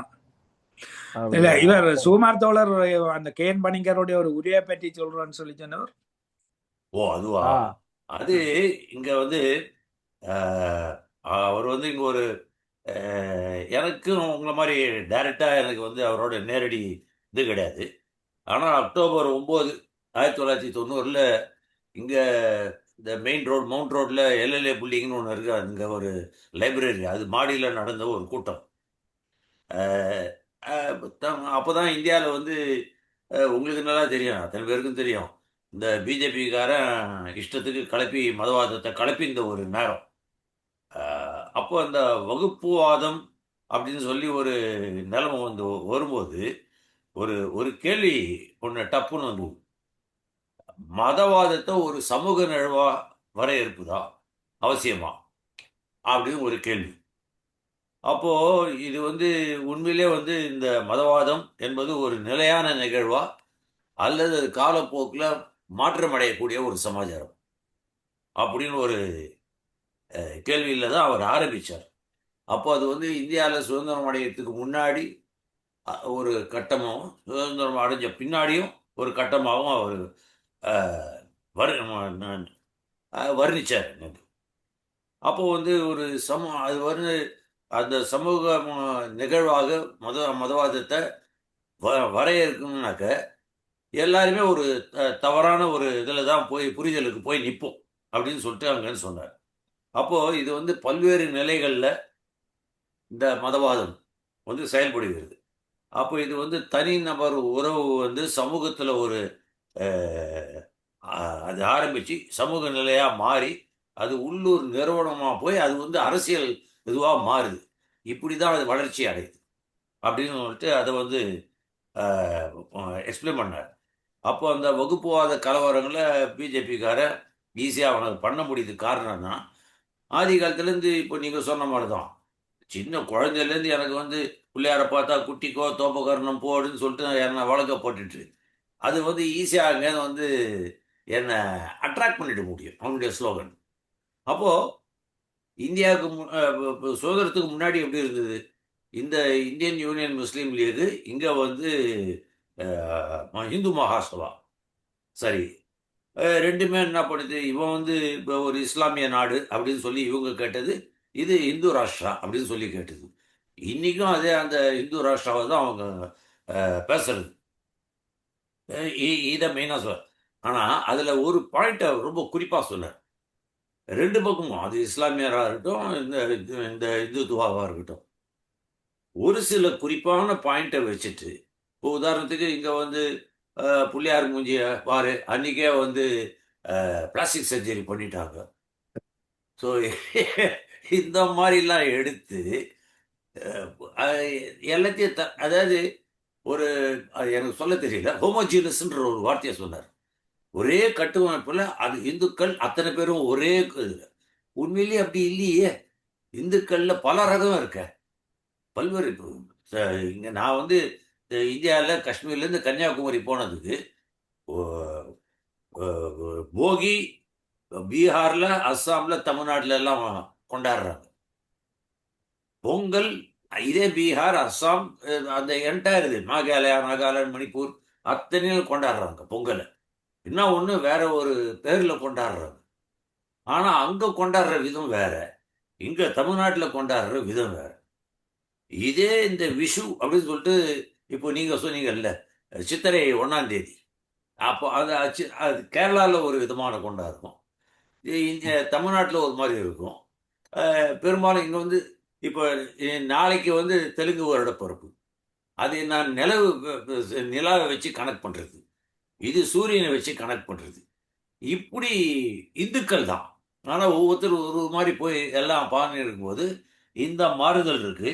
ஆனால் இந்த மாறுதல்லாம் இவங்க கணக்கு எடுக்காமல் எல்லாத்தையும் ஒட்டுமொத்தமாக தலைகீழ் பேசுறது, சரித்திரத்தை புரட்டி போட்டு பேசுறது தான். அது இஸ்லாமியர்களாக இருக்கட்டும், இல்லை கிறிஸ்தவர்களாக இருக்கட்டும், இல்லைன்னா இந்துக்களாக இருக்கட்டும், இந்த மதவாத சக்திகள் எப்பவுமே இப்படி தான் பண்ணுறது.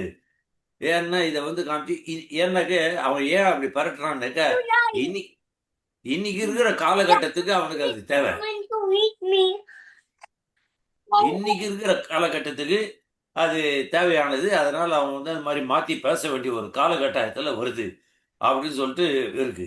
அப்போ இந்த முதல் வகை வந்து இந்த அஹ், அப்போ இஸ்லாம் IUML, Indian Union of Muslim League, இந்த பிஜேபி. ரெண்டாவது வகை என்னன்னாக்க இந்த காங்கிரஸ் மாதிரி அப்பப்போ அந்த எமோஷன், மத எமோஷனை வச்சு தங்களுடைய ஓட் பேங்க் மாதிரி பண்றது, இதை ஹைலைட் பண்ணாரு. அப்போ இது வந்து இந்தியாவில் இருக்கக்கூடிய ஒரு பிரதான ஒரு சமாச்சாரம். அதுக்கப்புறம் நம்ம அத்தனை பேருக்கு தெரியும், நான் அதெல்லாம் சொல்ல வேண்டியதில்லை. இந்த ராமலீலா அது இது ஆஞ்சநேயர் அது இதுன்னு எல்லாம் இது பண்ண உடனே இதை வச்சு தான் இன்னைக்கு பண்ணியிருக்காங்க. இதில் இவங்க பண்ணுறது இந்த ஆஹ், என்ன ஒன்று இதில் இவங்க பண்ணக்கூடியது கடைசியாக அவர் முடிக்கும் போது ஒன்றே ஒன்று பிரதானமாக சொன்னார். இந்த மதத்தை வச்சு பண்ணும்போது நீங்கள் சொன்னது தான் அடிப்படையில் பொருளாதாரத்து உற்பத்தி முறை, அதுதான் மனுஷர்கிட்ட இருக்கக்கூடிய ஒரு உறவுகளை கொண்டு வருது. அப்போ இந்த மதம் இல்லை, இந்த மிச்சம் இது எல்லாம் வந்து இல்லைனாக்கா இந்த நீதி, அப்புறம் கோர்ட்டு, போலீஸு, அரசு இயந்திரங்கள், இதெல்லாம் வந்து மேல் கட்டுமானம். ஆனால் அடிக்கட்டுமானம் இந்த இது. அப்போ இந்த மதத்திலேருந்து இதை இன்னைக்கு வந்து இடதுசாரிகள் இல்லை முற்போக்கு சிந்தனையாளர்கள் இல்லை ஒரு ஜனநாயகவாதி, முற்போக்கு சிந்தனைவாதியாக இருக்க வேணாம், இடதுசாரி ஆளாக இருக்க வேணாம், ஒரு ஜனநாயகவாதியாக இருந்தால் கூட இந்த கருத்தை புரிஞ்சிட்டு அவன் வந்து நீ மனுஷனா பாவிக்குதா அந்த மதம், அது பண்ண மாட்டேங்குது. மனுஷனா பாவிக்க மாட்டேங்குது இந்த மதம். வேற்றுமை, பல்வேறு வேற்றுமைகளை ஒரே மதத்துக்குள்ளேயே, இந்து மதத்துக்குள்ளேயே, இஸ்லாமிய மதத்துக்குள்ளேயே, கிறிஸ்தவ மதத்துக்குள்ளேயே, பௌத்த மதத்துக்குள்ளேயே, எந்த மதமாக இருந்தாலும் பிரித்து பார்க்குது. மனுஷனா பார்க்க மாட்டேங்குது. அப்போ அதை பார்க்கக்கூடிய ஒரே இது வந்து வர்க்க பார்வையில் தான் பார்க்கணும், இதுதான் தீர்வுன்னு சொன்னது. இதுதான் அந்த குறிப்பு தொடர். அன்னைக்கு 1.5 மணி நேரம் ரொம்ப பிரமாதமானது. நான் ரொம்ப சுருக்கி நான் சொல்லிட்டேன் நான். ஆனா இப்போ நீங்க பிச்சு உதறிட்டீங்க. இன்னைக்கு நம்ம சில விஷயங்கள் காலகட்டங்கள் வந்து சொல்ல பண்ண பார்த்தா இந்தியாவுக்கும் ஸ்ரீலங்காவுக்கும் ஏறத்தாழ ஒத்து போற மாதிரி இருக்குன்னு நினைக்கிறேன். இப்ப வந்து இப்ப அக்பர் காலம் எல்லாம் பார்த்தோம்னா முஸ்லிம் மன்னர்களுடைய அரண்மனையில வந்து பெரும்பகுதியை முக்கிய பொறுப்புகளில் வச்சவங்க எல்லாம் இந்து இந்து மதத்தை சார்ந்தவங்களை வச்சிருந்திருக்காங்க. ஆக அப்பெல்லாம் ஒரு மதம்ங்கிறது ஒரு பெரிய பிரச்சனையா இல்லை. ஆக தன்னுடைய அதிகாரத்தை தக்க வைத்துக் கொள்வதற்கான அந்த அரசு அப்படிங்கிறது வந்து அந்த காம்ப்ரமைஸ்டா தான் இருந்திருக்கு. அது ஸ்ரீலங்காவா இருக்கட்டும், இந்தியாவா இருக்கட்டும் அப்படிங்கிற மாதிரி தான் தோணுது. ஏன் அக்பர் கூட ஒரு காலத்துல வந்து 2 இந்து முஸ்லீம் எல்லாம் இணைக்கி தீன்லாகின்னு ஒரு புதுசா ஒரு ஒற்றுமையா ஒரு மதத்தை கொண்டு வரணுங்கான முயற்சிகள் இருக்கு. இந்த காலகட்டங்கள் எல்லாம் நம்ம கிட்டத்தட்ட கம்பேர் பண்ணி பார்த்தோம்னா காஷ்மீர்ல இந்து ராஜா தானே. அதான் இந்த காலகட்டங்கள்லாம் கம்பேர் பண்ணி பெரும்பான்மை முஸ்லீம் பார்த்தோம்னா வந்து இந்து ராஜா ஏத்துக்கிட்டான்ல. ஆமா, ராஜா ஹரிசிங் போட்டு வரும்போது, ஆக இதையெல்லாம் பார்க்கும்போது இந்தியாவுக்கும் ஸ்ரீலங்காவுக்கும் ஏராளமான ஒற்றுமைகள் இருக்குது அப்படிங்கிற மாதிரி தான் தெரியுது. அது ரெண்டாவது, இந்த மதத்தை வச்சு பிரச்சனைகள் ஆரம்பிக்கிற காலகட்டங்கள்ல நம்ம பார்க்கும்போது இதெல்லாம் ஒரு அளவுக்கான முதலாளித்துவம் வளர்ந்து முடிச்சதுக்கு அப்புறமா தான் இந்த மத கலவரங்கள் வர்ற மாதிரி தான் தோணுது. அது வரைக்கும் வந்து அரசை காப்பாற்றுவதற்கான காம்ப்ரமைஸ்டா தான் அரசர்கள் இருந்திருக்காங்களோ அப்படிங்கிற மாதிரி எனக்கு எண்ணம் இருந்து நம்ம தோழர்கிட்ட முழுமையா கேட்க முடியல, வெளியே இருக்கனால. அதனால கேட்ட வரைக்கும் சில கொஞ்சம் கொஞ்சம் கேட்கும் வரைக்கும் இதெல்லாம் கம்பேரிஷன் பார்க்குற மாதிரி இருந்தது. ரொம்ப அருமையா இருந்தது. தோழர் விஎம்எஸ் வந்து கேட்டு விட்டார் அந்த கேள்விகள். ஸ்ரீலங்காவுக்கும் இந்த பொதுவான இது அது நிச்சயமா வந்து என் மனசுல இருந்தது. தோழர் கேட்டுட்டாரு. அவர் ரொம்ப அருமையா தோழர் ரவீந்திரன் தோழர் பதில் சொன்னாரு. ரொம்ப நன்றி தோழர், ரொம்ப நன்றி. நம்ம அது தெரிஞ்சுக்கத்தான் அவரை பேச சொன்னது. ஆமா,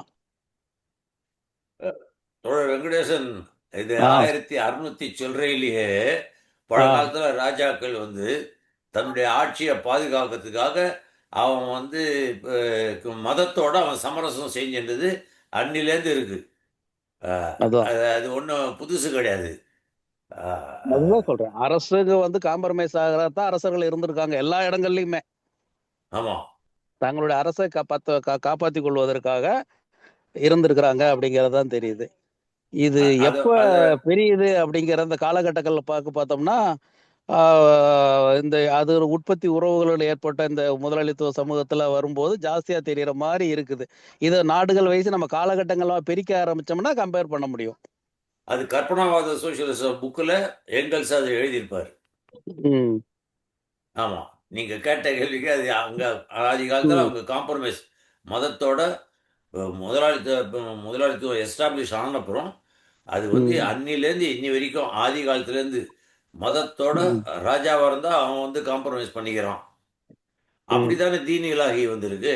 அவர் ட்ரை ம் பண்ணாரு. அதான். அதுக்கப்புறம் பின்னாடி வந்தவன்லாம் ப்ராட்டஸ்டன்ட்னா அரசோட ம் இது பண்ணிக்கலையா? ம் இன்னைக்கு இருக்கிற இவர் என்ன பண்ணாரு? போப்பு ம் போடான்றான் ட்ரம்ப்பு, இவர் அட முட்டாளே அப்படின்றாரு. காம்ப்ரமைஸ் ஆகிட்டு தான் ஓடிட்டு இருக்கு. ஆமா. இப்பவும் ஆகும், இந்தியாவிலையும் ஆகும். ஒரு தொங்கு பாராளுமன்றம் வந்துச்சுன்னா அது முஸ்லீம் லீக் கூட பிஜேபி அது போகும். அரசு வந்து ஆமா. தன் அரசை பாதுகாத்துக் கொள்வதற்கான அனைத்து முயற்சிகள்லையும் இருக்குங்கிறதா காலங்காலமா நம்ம வந்து வரலாற்று ரீதியாக நம்ம பார்க்கக்கூடிய ஆமா. அனுபவமும் இருக்குது. அது இந்தியாவுக்கு மட்டுமல்ல, தோழர் சொல்லும்போது ஸ்ரீலங்காவும் அப்படித்தான் இருக்கு, உலகமே அப்படித்தான் இருக்கு. அதிகாரத்தை தக்க வைத்துக் கொள்வதற்காக எந்த நிலைமைக்கு வேணாலும் போவாங்க அப்படிங்கிறது மாதிரி தான் இருக்கு. ரொம்ப அற்புதமான பதிவு தோழர். நன்றி நன்றி. இலங்கை இலங்கை வந்து இந்தியாவில இருந்து வேற அல்ல. அது பிரித்தானிய ம் ஏகாதிபத்தியம் கையாண்ட ஒரு விஷயம்தான் இலங்கைய ஒரு தனி நாடு மாதிரி ஆக்கின. இப்ப பர்மாவை முதல் இந்தியாவோட வச்சிருந்து பர்மா தன்னாடு ஆக்கின மாதிரி, அதை விடவும் ம் கூடுதலாக இலங்கையையும் இந்தியாவையும் ஒரே நிர்வாகத்துக்குள்ள பல விஷயங்களை இந்தியா செய்திருக்கு. இப்ப இந்திய ரூபாய்த்தால் தான் இலங்கைக்கு முடியாது. கரெக்ட். இப்ப நாங்கள் அந்த காலத்துல இந்தியாவுக்கு வரேன்டா விசா எடுக்க தேவையில்லை. என்றால் எல்லாமே பிரித்தானிய பிரசைகள், எல்லோருமே பிரித்தானிய பிரசைகள். இப்ப இந்தியாவில இருந்து மலையகத்துல ஒண்ணு வந்து குடியேற்றப்பட்டவர்களுக்கு வாக்குரிமை இருந்தது. ஏன்னா பிரித்தானிய இந்தியர்கள் என்ற வகையில. ஆமா. ஆனால் இந்தியா சுதந்திரம் அடைஞ்ச போது அது குடியுரிமை மறுக்கப்பட்டது. ஏன்னா இப்ப பிரித்தானிய தொடர்பு இல்லையோ, அதனால மறுக்கப்பட்டது. அப்ப அதனால நான் சொல்றது வாக்குரிமையை பறிச்சது இல்ல, குடியுரிமை மறுக்கப்பட்டது. குடியுரிமை பறிக்கப்பட்டது இல்லை. முதல் இருந்தது பிரித்தானிய குடியுரிமை, இப்ப அது மறுக்கப்பட்டிருக்கு சொல்லி. மற்ற வரலாற்று தொடக்கமே அப்படித்தான். எங்களுக்கு விஜயன் என்ற மன்னன் இப்ப பங்களாதேஷ் அல்லது பீகார், இப்ப உள்ள பீகார் கலிங்க மன்னனுக்குள்ள வந்த ஒரு அப்பா மகன் குலப்படி செய்யறான், இந்த சண்டித்தனங்கள் பண்றான்ற கோபத்துல அவனை நாடு கடத்தி விட்டது. அந்த விஜயன் தான் வந்து இலங்கையில இறங்கினார். அதுல மாம்சம் எப்படி சொல்லும்னு சொன்னால், அந்த விஜயன் வந்து இலங்கையில கால் பதித்த அன்று கௌதம புத்தர் பரிநிர்வாணம் அடைந்தார்.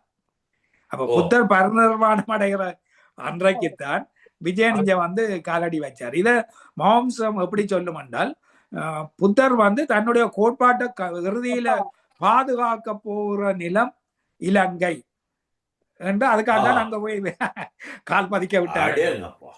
அது எல்லாருமே கேட்கிற கேள்வி. புத்தரை பொறுத்த வரைக்கும் அன்றைக்கு மிக செல்வாக்குள்ள மதம் பௌத்தம் தான். அவர் இருக்கிற போதே சமணத்தை விடவும் வேற எந்த மதத்தை விடவும் பௌத்தம் மிகவும் பரவலடைந்த மதிக்கப்பட்ட ஒரு மதமா இருந்தது. அப்ப அந்த புத்தர் போயும் இலங்கை என்ற ஒரு சின்ன தீவுக்குள்ள தன்னுடைய மதம் பாதுகாக்கப்படும் என்று நினைப்பாரு. ஆனால் மாம்சம் அப்படி ஒரு கட்டமைச்சு கொள்ளுவது, அதுதான் இன்றைக்கு அது ஒரு இனவாதமா மாற்றப்படுற விஷயங்கள் இருக்கு. மற்றபடி எல்லா வடிவங்களும் இந்தியாவினுடைய நீட்சி தான். இந்தியாவினுடைய ஜனநாயகத்துல வாலிபர் சங்கத்துல வேலை செய்யும் போது மதசார்பின்மைக்கான கையேடுங்கிற புத்தகம், அந்த தொகுப்பு, இது எல்லாத்தையும் வாசிச்சுட்டு வாலிபர் சங்கம் வந்து தெருமுனை பிரச்சாரம்லாம் பண்ணும்போது அந்த புத்தகங்கள் ரொம்ப பயன்பட்டது. அதையெல்லாம் வந்து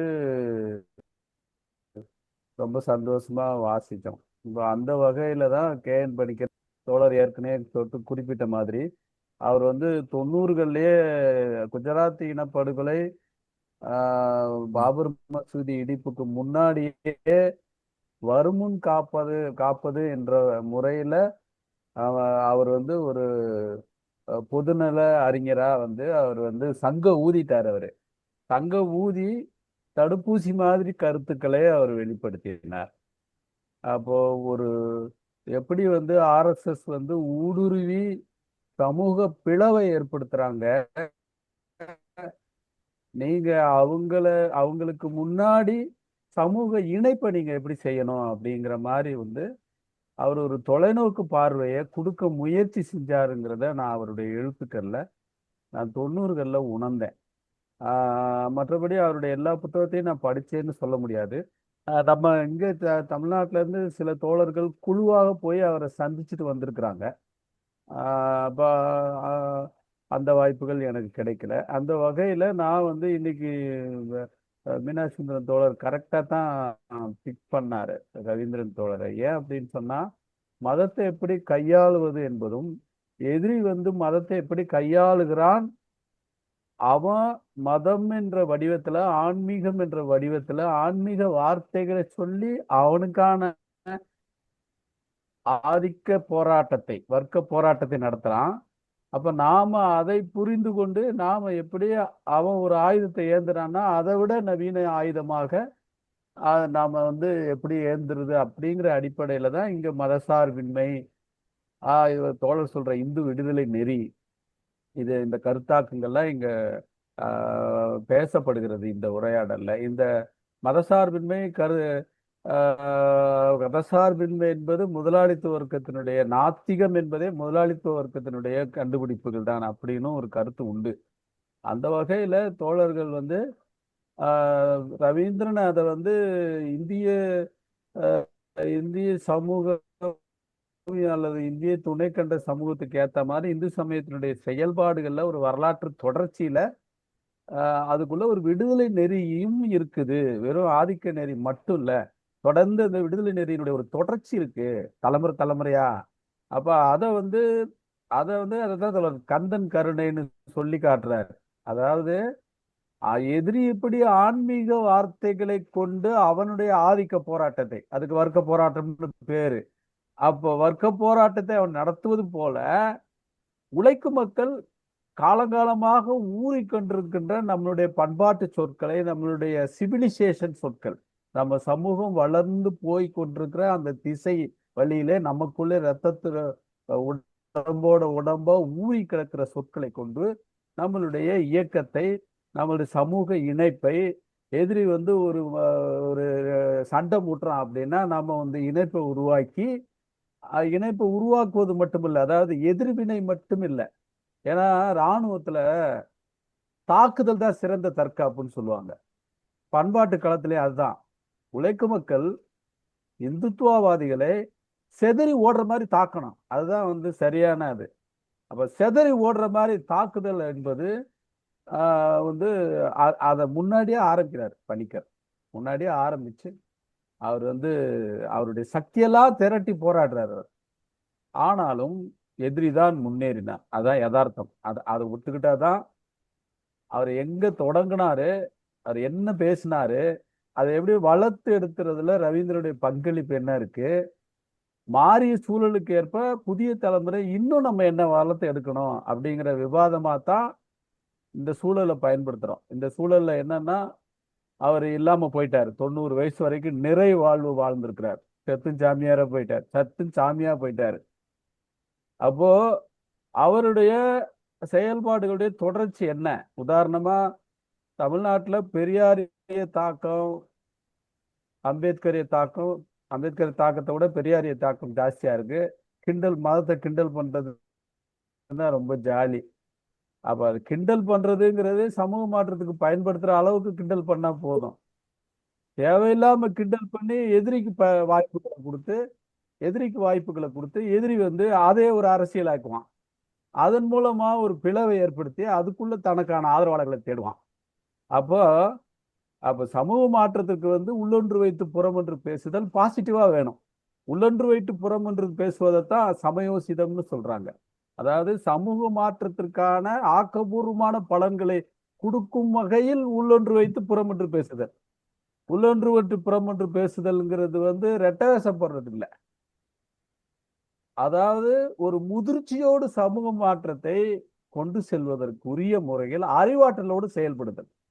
அப்போ உள்ளொன்று வைத்து புறமொன்று பேசுதல் வந்து நீங்க நீங்க பணிக்கரை உள்ள நல்லா வாங்குனீங்கன்னா, ரவீந்திரனை உள்ள நல்லா வாங்குனீங்கன்னா, இந்த மண்ணில் ஒரு 5000 வருஷ காலமாக என்ன செயல்பட்டு வந்திருக்கிறது என்பதை ஐரோப்பிய சிவிலைசேஷன் கொடுத்திருக்கிற அதி உயர்ந்த கொடையான மார்க்சிசத்தோடு பொருத்தி ரவீந்திர இவர் சொல்லுவார், மீனாட்சி தோழர் விஎம்எஸ் தோழர் சொல்லுவார், மக்கள் மனசுல இருக்கிற வார்த்தையில இருந்து ஆரம்பிச்சு பேசணும்யா அப்படிம்பாரு. இப்போ அது வந்து பணிக்கர் வந்து முயற்சி பண்ணார்.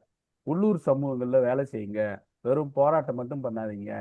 ஒரு போராட்டம் ஆர்ப்பாட்டம் பண்ணிட்டு கோஷம் போட்டு அதோட ரைட்டு நம்ம எதிர்த்துட்டோம்னு சொல்றாங்க. அவங்க தொடர்ச்சியா வேலை செய்யறாங்க. சிவில் சொசைட்டியை கேப்சர் பண்றதுன்னு அமித்ஷா பேசுறாரு. அமித்ஷா வந்து ஒரு சாதாரண ரவுடி தான். ஆனா அந்த ரவுடியவும் தத்துவ ஞானி மாதிரி பேச வச்சிருக்குது இந்துத்துவாங்கிற ஒரு கருத்தியல். அதுக்கு ஒரு நீண்ட காலம் அவங்க வேலை செய்யறாங்க. அப்ப அப்படி இருக்கு. அதுல வர்ற உடனடி மாற்றங்களையும் நம்ம புரிஞ்சுக்க வேண்டியிருக்கு. அந்த சிவிலைசேஷனல் கான்ஃபிளிக்ட்னு சொல்லக்கூடிய பண்பாட்டு மோதல்கள், கலாச்சார வளர்த்து அதாவது நாகரிக வளர்ச்சி போக்குகளுடைய மோதல்கள், அதையும் புரிஞ்சுக்க வேண்டியிருக்கு.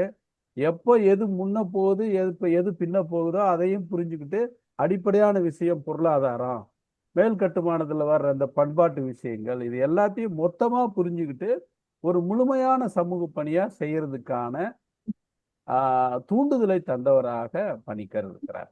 இப்போ அந்த வகையில பணிக்கர் வந்து ஒரு முயற்சியை செய்தார். கடினமா அவர் வாழ்நாள் முழுவதும் உழைத்தார். அவர் நம்மை விட்டு அகன்றிருக்கிறார். அப்ப இந்த உரையாடலை அவரை நினைத்து பார்ப்பது, அவரை போல வேலை செய்வது, அவரை போல விடாமுயற்சியை நாம் வந்து மேற்கொள்வது என்ற அடிப்படையில தான் இந்த இன்றைய உரையாடல் என்பதை. ஆமா, offense is a best defense, not only in politics. இல்ல, அதாவது திருப்பரங்குன்ற விவகாரத்துல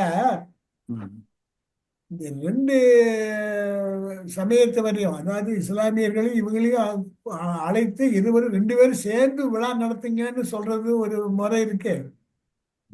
ஒண்ணு கொண்டு போட்டி ஓடுற முறையும் இருக்கு. நம்ம என்ன பண்றோம், முருகனை தூக்கி வச்சுக்கிட்டு ஆடுறோம். அதான் தோழர் விஎம்எஸ் அடிக்கடி சொல்லுவாரு, ஆரிய இந்துத்துவான இவன் திராவிட இந்துத்துவான்னு என்கிட்ட சொல்லுவாரு. ஆமா, அதுதான் சரியா இருக்கு. அவர் வழி என்னன்னா, இப்ப அங்க என்ன பண்ணிருக்கணும், 2 தரப்பையும் கூப்பிட்டுருக்கணும். அரசாங்கமே 2 பேரையும் கூப்பிட்டு 2 பேரும் பேசுங்க, காமனா விழா நடத்துங்க. ஏற்கனவே அப்படிதான் நடந்துகிட்டு இருந்திருக்காங்க. மிகப்பெரிய உதாரணம் அழகராத்துல இருக்கிறதே இருக்க. எல்லாரும் மண்டபப்படி வச்சுதானே எல்லாரும் சேர்ந்து கொண்டாடுற திருவிழா தானே. ஆமா, எல்லாமே முஸ்லீம்கள் தான் அந்த தண்ணீர் பீச்சடிப்பதுங்கிறது வந்து அவங்கதான் பண்ணுவாங்க அந்த வெயிலுக்கு. அழகருடைய ஒரு மனைவி வந்து துலுக்கநாச்சியார்னு நினைக்கிறேன், ஒரு அம்மா. துலுக்கநாச்சியார்கிட்ட போறதே இருக்குது. ஆமா, அழகர் லுங்கியை கட்டிட்டு போவாரு ஒரு நாள். துலுக்கநாச்சியார் ஸ்ரீரங்கம்பா. இருங்க நான் சொல்றேன் கேளுங்க. அழகர் வந்து தோழர் கேளுங்க, அழகர் வந்து மீனாட்சி கல்யாணத்துக்கு அழகர் கோயில்ல இருந்து கிளம்பி வர்றாரு. அவர் நின்னு வர்றவரு கல்யாணம் மறுநாள் காலையில. இவர் வந்து முத நாள் வந்து அம்மா வீட்டுல போயிடுவாரு. போயிட்டு லேட் ஆயிட்டோம் கல்யாணம் முடிஞ்சு போயிடும். அந்த கோபத்துலதான் கல்யாணம் முடிஞ்சு போச்சு கோபத்துலதான் அவர் ஆத்துல திரும்புறது. அதுதான் அழகர் ஆத்துல இருக்கிற நிகழ்ச்சி. அப்ப அழகர் வந்து தங்கச்சி கல்யாணத்துக்கு முத நாள் எங்க போனாருன்னு கேட்டீங்கன்னா அது வந்து விபரீதமா இருக்கும். நம்ம வந்து ஏடா கூடமா கேட்கற மாதிரி இருக்கும் அந்த கேள்விக்கு. அவர் வந்து அன்றைக்கு வந்து ஒரு முஸ்லீம் வீட்டுல தான் தங்கி இருக்காரு. ஒரு முஸ்லீம் லேடி வீட்டுக்கு போயிடுறாரு. அந்த மண்டபப்படிகள் இன்றைக்கு வரைக்கும் அவங்க அந்த மண்டபப்படிகளை வந்து பாரம்பரிய பறிச்சுட்டு தான் இருக்காங்க. அதே மாதிரி திருப்பதி லட்டை நீங்க கொடுத்தீங்கன்னா முஸ்லீம்கள் சாப்பிடுவாங்க. திருப்பதி லட்டை மட்டும் கவனிச்சிருக்கீங்களா? என்ன காரணம் சொல்லுவாங்க? என்ன காரணம்னா, இன்னைக்கும் திருப்பதியில பெருமாளுக்கு வருஷத்துல அந்த ஒரு நாள் வந்து அந்த முஸ்லீம்கள் படைத்து கொடுக்குற அந்த ட்ரெஸ் தான் போடுறாங்க. ஒரு குறிப்பிட்ட ஒரு ஃபேமிலி அவங்க படைச்சு கொடுக்கறதான் கொடுக்குறாங்க. அதே மாதிரி ஆண்டாள் கோயில்ல இருந்து ஸ்ரீரங்கத்துக்கு ஒரு ரங்கநாதருக்கு வந்து லுங்கி கட்டுவாங்க. ஒரு நாள் ரங்கநாதருக்கு லுங்கி கட்டுவாங்க. லுங்கி கட்டுற பழக்கம் இன்னைக்கு இருக்கு. ஆக இதை எல்லாமே நாம எடுக்க வேண்டியது இருக்கு. எடுத்து அந்த லுங்கி கட்டுற நாளா வந்து நம்ம கொண்டாடணும். அன்றைக்கு வந்து தோழர் விஎம் சொல்ற மாதிரி 2 மதத்தையும் சேர்ந்த மாதிரி அன்னைக்கு வச்சு கொண்டாடணும். பெருமாளுக்கு வந்து என்னைக்கு அந்த இது சாட்டுறாங்களாங்க பரவாயில்ல, அதை அந்த நாளை எடுக்கணும், வெளியே எடுக்கணும். அப்ப இப்படிதான் கவுண்டர் போக முடியும். அப்ப இப்ப வந்து தெரியாம இருக்குதானே. ரங்கநாதருக்கு லுங்கி கட்டுவாரு. ரங்கநாதர் வந்து இன்னைக்கும் லுங்கி கட்டிக்கிட்டு இருக்காரு. அப்ப அது என்னைக்கு கட்டுறாரு? சத்தம் போடாம ஐயருங்க கூப்பிட்டுக்கிட்டு இருக்கானுங்க, பண்ணிக்கிட்டு இருக்காங்க, ஜனங்களுக்கு அது தெரியறது இல்ல. அப்போ அந்த நாள் எந்த நாள்னு நம்ம பார்க்க வேண்டியதா இருக்கு. அந்த நாளை வந்து ஸ்ரீரங்கத்துல இருக்கிறவங்களுக்கு, திருச்சி மாவட்டம் அதெல்லாம் சேர்த்து அன்னைக்கு ஒரு நாள் வந்து எல்லாத்தையும் ஊத்திட்டு அன்னைக்கு வந்து லுங்கி கட்டுறாரான்னு சொல்லிட்டு எல்லாரும் முஸ்லீம் இந்து எல்லாம் சேர்ந்து கோயிலுக்கு போனாங்கன்னா சரியா போகுது. ஆக பிரச்சனைகள் இப்படித்தானே வெளியே வரும். ஆமா தோழர் ஆக நாம வந்து அதான் சொல்றோம், நாம வந்து முருகனையும் தூக்கிட்டு யாருக்குள்ளேயும் அஜெண்டாவை நாம எடுத்துக்கிட்டு இருக்கிறோம். நமக்கான அஜெண்டாவை நம்ம போகல. இப்ப நம்ம அடிச்சு ஆடணும். அதான் சொல்றேன், defence is best, offence is best defence. இப்ப ஈரான் அடிக்கிறது போகட்டும், அதுதான். நாம அடிச்சு ஆடுற நிலைமையில இருக்கோம், நாம பாதுகாக்கிற நிலைமையில இல்ல. நம்ம கிட்ட என்ன இருக்கு? ஒண்ணும் கிடையாது. அடிச்சு ஆட வேண்டியதானே. போனா போது வந்தா வருது. இப்ப போய் டொக்கு வச்சுக்கிட்டு உட்காந்துக்கிட்டு இருக்கணும். தோழர் வெங்கடேசன் தோழர், சீன கம்யூனிஸ்ட் கட்சி 2வது முன்னுரிமையாக பண்பாட்டை வச்சிருக்கு, முதல் முன்னுரிமையா பொருளாதாரத்தை வச்சிருக்கு. நம்ம வந்து நம்மளுடைய பண்பாடு, நம்மளுடைய நாகரிகம், இந்திய துணை கண்ட நாகரிகம் சம்பந்தமா நமக்கு ஒரு பாலிசியே நம்மளால எடுக்க முடியல. ஒரு பண்பாட்டு ஒட்டுமொத்த இடதுசாரி இயக்கம், நம்ம ஒரு கட்சியை எதுவும் குறிப்பிட்ட கட்சியை சொல்ல வேணாம், ஆனா நமக்கு வந்து பன்முக பண்பாடு இருக்கு. அதே மாதிரி மக்கள் பண்பாடுன்னு ஒண்ணு பன்முகமா, பணிக்கர் சொன்ன மாதிரி சிவில் சொசைட்டியோட கனெக்ட் பண்ணி, நீங்க இப்ப சொல்ற மாதிரி அங்கங்க இருக்கிற இந்த செக்குலர் இந்து விடுதலை நெறி பண்பாடுகளை புதுசா மாலையா, நம்ம கதம்ப மாலையா கட்டணும். கட்டி நாம ஒரு பாலிசியை உருவாக்கும் போது ஜனங்க அதை நல்லா இறுக்கி பிடிச்சுப்பாங்க. நம்ம வந்து இந்த பாலை தயிர் ஊத்துறோம்ல, அது மாதிரி ஒரு கொஞ்சோன்னு முன்கூட்டியே ஒரு தயிர் மாதிரி தான் நம்ம. ஜனங்கிட்ட ஒரு துண்டு தயிர் கொடுத்தா அவங்க வேலை செய்வாங்க. ஒரு கிரியா ஊக்கி தான், நம்ம தூண்டி விடுற வேலை தான். அப்ப அந்த வகையில தூண்டி விடுற வேலையை செஞ்சவரும் பணிக்கரு. இப்ப இங்க வந்து நம்ம கல்ச்சுரலி வந்து அங்கங்க தாமியசாக்கள் அவங்களால என்ன முடியுதோ அதை ஒரு தூண்டலுக்கு துளங்கல்னு சொல்லுவாங்க தமிழ்ல. அதாவது குத்துனா திருப்பி தள்ளுவாங்க. அது மாதிரி ஒரு முழுசா புரிஞ்சு சுயமா செயல்படுற முறையில இல்லாம, அடிச்சா திருப்பி அடிப்பாங்க, அல்லது அடிச்சா கொஞ்சம் நெளிஞ்சு கொடுப்பாங்க. அந்த முறையில தான் அங்கங்க மாநில அளவுல இருக்கு. ஒருங்கிணைந்த முறையில ஒரு ஆயுதம் மாதிரி அந்த செயல்பாடை நம்ம வந்து தீட்டி ஒரு ஆயுதமா மாத்தல. ஆனா அந்த பக்கம் அதான் தோழர், பன்முகத்தன்மை வாய்ந்த ஒரு நாட்டில் ஒருமித்த கருத்தோட இருக்கக்கூடிய முடிவுகள் எடுக்க முடியாது. இது வந்து டீசென்ட்ரலைசேஷன் ஆஃப் பவர் வரணும். அது அது அரசியலுக்கு சொல்ற மாதிரி அது அரசியல் கட்சிகளுக்குள்ளேயும் நமக்கு வந்து பாலிசி வந்து கீழ்மட்ட லெவலுக்கு எடுக்கக்கூடிய ஒரு உரிமைகள் இருந்தால்தான் எடுக்க முடியும். சென்ட்ரலைஸ்டா உட்கார்ந்துட்டு ஒரு இந்த இன்னைக்கு ஆர்ப்பாட்டம் இன்னைக்கு அப்படிங்கிற மாதிரி முடிவுகள் வந்து நமக்கு அந்த நூற்றாண்டு அனுபவம் நம்ம அது தோல்வியில கண்டிருக்கோம். ஆக பன்முகத்தன்மை எப்படி இருக்கோ, பன்முகத்தன்மைங்கிற மாநிலங்களுக்கு வாரியா மட்டும் இல்ல, மாநிலங்களுக்கு மாவட்ட வாரியாக குழுக்களுக்காக வித்தியாசங்கள் இருக்கு. அப்ப இதை நோக்கி போகணும்னா சிறு சிறு குழுக்கள் மாதிரி இருக்க மாதிரி ஒரு மாவட்ட கமிட்டி அளவில் வந்து சிறு சில குழுக்களுக்கான அதிகாரமிக்க ஒரு குழுக்கள் அமைக்கப்படணும். அப்ப அந்த கீழே டீசென்ட்ரலைஸ்டா பவர் வந்தால்தான் நீங்க இந்தியா மாதிரி ஒரு நாட்டுல வந்து நம்ம இடதுசாரிகளுக்கான ஒரு ஒரு ஒரு வாய்ப்பு இருக்குமே தவிர, சென்ட்ரலைஸ்டா உட்கார்ந்துட்டு நிச்சயமாக ஒரு காலமும் முடிவு பண்ண முடியாது. அந்த முடிவு என்னுடைய இப்ப இந்த அனுபவங்கள் எல்லாம் பார்க்கும்போது நமக்கு தப்பாதான் இருக்கு அப்படிங்கிறது எனக்கு தோன்றது. தோழர் விஎம்எஸ் தோழர்கிட்ட ஒரே ஒரு கேள்வி, அதோட முடிச்சுக்கலாம்னு நினைக்கிறேன். தோழர் விஎம்எஸ் தோழர், ஒரு 20 வருஷத்துக்கு முன்னாடி மேடவாக்கத்துல புதுசா கட்சிக்கு வந்து ஒரு சில வருஷமே இருக்கிற ஒரு கிளை செயலாளர் ஐயப்பன் கோயிலுக்கு மாலை போட்டாருன்னு தென்சென்னை மாவட்ட செயலாளர் அவரை கட்சி விட்டு நீக்கிட்டாரு. அந்த முடிவு சரியா? நீங்க அங்கீகரிப்பீங்களா? இல்லையே, எனக்கு ஞாபகம் இல்லை. எனக்கு அது என்ன கேட்குறீங்களா அங்கீகரிக்கலான்னு? நடந்த ஒரு சம்பவம் இல்லை 20 நம்ம ஒன்றும் இல்லை, அதாவது கட்சி தோழர்கள்ட்ட வந்து ஐயப்பன் கோயிலுக்கு போகிறது வந்து ஒரு பெரிய பிரச்சனை ஆக்க மாட்டோம். அஹ், பட் அவரை வந்து, அதாவது அவரை மேல் கமிட்டிக்கு கொண்டு போகும் பொழுது நம்ம கிளை உறுப்பினராக இருக்கிறவங்க எப்படியாவது இருக்கலாம்.